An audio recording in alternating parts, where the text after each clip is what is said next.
High বন্ধুরা, সবাই কেমন আছো? আশা করছি অনেক ভালো আছো। আমি অনেক ভালো আছি। তো আমাদের বেড়াসখালিতে একটা ক্রিকেট খেলার আয়োজন করেছিল আগের দিন রাতে। তো আমরাও গিয়েছিলাম ওখানে, আমরাও একটা টিম ধরেছিলাম।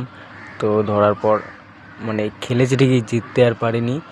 তো ওই দেখো ফার্স্ট চ্যাম্পিয়ন হলে পরে ওই ট্রফিটা দেবে, অত বড়। তো আমি আর আমার এক বন্ধু দুজনে গিয়েছিলাম দেখতে। তো শুনলাম যে এরকম খেলা হচ্ছে, তো আমরা দেখতে গেলাম মোটর সাইকেলে করে। তো গিয়ে নিয়ে দেখি যে ভালোই আয়োজন করেছে।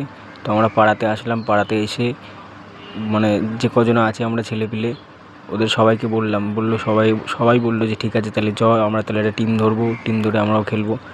তো আমরা বাড়ির দিকে চলে গেলাম, নিয়ে কিছুক্ষণ পরে আবার এসেছিলাম সবাই মিলে।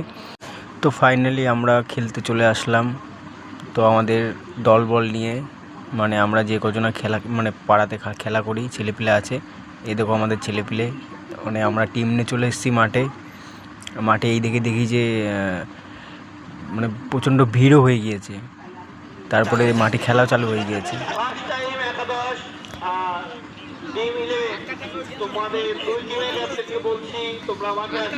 তো আমাদের সব কিছুই ঠিকই ছিল, খেলাধুলা সবই ঠিক ছিল। তো লাস্টের দিকে আমরা একটু খারাপ খেলেছি, তো ওই কারণে আমরা হেরে গেছি। তো আমরা যখন খেলা করি তখন বাজে হচ্ছে আড়াইটে, আর আমাদের ছেলেপিলে সবারই ঘুম পাচ্ছে। সব বলছে আমার ঘুম পাচ্ছে, কী করে খেলা হবে তাহলে তোমরাই বলো। তো কী আর করা যাবে, হেরে গেলাম। খেলা তো হার জিতে খেলা, তাই না? ওরা জিতেছে, আমরা হেরেছি, এই তো বড় ব্যাপার। তো ঠিক আছে, ভিডিওটা ভালো লাগলে একটা লাইক করে দিও, কমেন্ট করে দিও, ঠিক আছে?